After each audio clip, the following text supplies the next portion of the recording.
Yeah, I think it's a fair comment from him. I think this is people that listen, a lot of the reaction behind that has been like, oh, he's insecure. The Nuggets are insecure, all that stuff.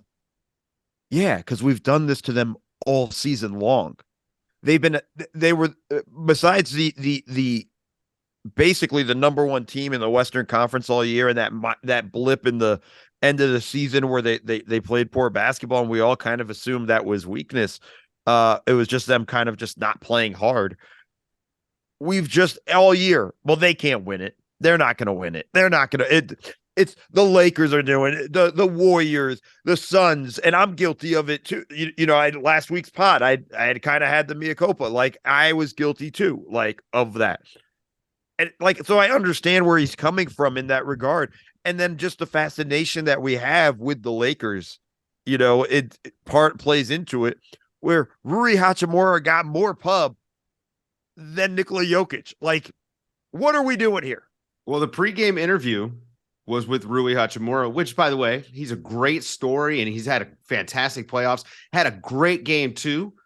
No, this is not a knock on Rui Hachimura, but it is, Seth, kind of just the way things work, right? Like, I mean, the Lakers are the story here. And maybe I'm mostly okay with that, but I do like Michael Malone kind of pointing out that you have another all-time great here too. The equivalent would be if the game 3 pregame interview was with Bruce Brown. Right. And there's just like none chance of that happening. And it's sort of and again, as Mo said, this is not in any way a shot at Rui Hachimura. Has been good all playoffs, great in the first 2 games of this series. Was I possibly the best player on the floor in the first half last night. So, credit to him. Like, it's not saying that he is like they're making up that he's playing well. It's just like, what are we talking about here? Like, the Lakers made an adjustment that gave one interesting, and they ultimately lost. And why is that being made to feel like a defeat for the Nuggets? And again, it's as Mo was saying, like all year, it's just like, yeah, well, the Nuggets won't win it, so this team, so the Suns, so the Warriors, so the Clippers if they get healthy, um, the Lakers once they make trades, and we've kind of all season, frankly, have been a little disrespectful to Denver and how good they are, how good Nikola Jokic is, how people are just discovering the 2-time MVP is an all-time great player. So I guess if all this sounds like I'm here for what Mike Malone is selling right now, I am absolutely here for what Michael Malone is selling right now, and it's stuff that I too am saying, but I don't have quite the microphone that he does. So go ahead and cook. I mean, look, there is a certain amount of like just reality.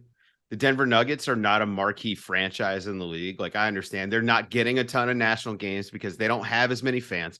Like, there's a lot of reasons why they don't get the coverage. And our good friend Adam Mares over at DNVR has really probably the best Denver Nuggets coverage anywhere, frankly. And that sort of came out of the lack of Nuggets coverage, even locally. I mean, it's a Broncos town. So it starts at home too. And we've been guilty of this the last couple of years, patting them on the head. I mean, but they made a conference finals not that long ago. I mean, this is not like it's their first trip to the playoffs even. This is a team that's been there, and under Michael Malone, when healthy, man, they get better every single year. This is like a natural progression. So, it's easy to recognize, but also I understand why they can feel that way. Yeah, but it's also like we don't allow the Nuggets to have any excuses for the past 2 years of the playoffs. Like we constantly go, well, the last 2 years of the playoffs have been, failures for them.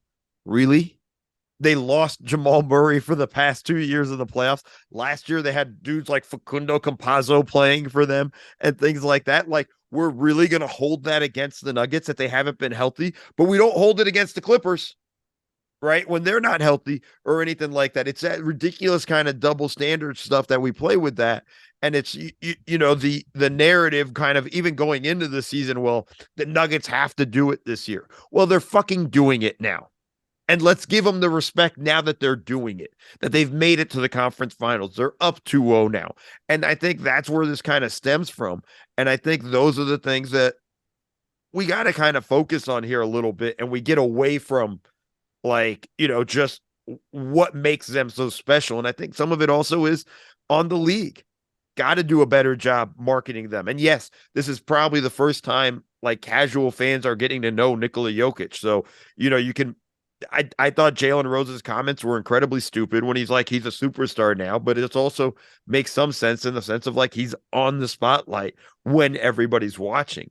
And I think that matters to a degree, but that's on the league. They got to do a better job marketing these guys and this team. And I think that's an important aspect that we're just missing across the board with that. So, like, I'm here for Malone. Do it. I don't even give a shit that Laker fans are going to cry because let's just be honest, you should be crying that your team's down 0-2 more than worried about what Michael Malone is saying.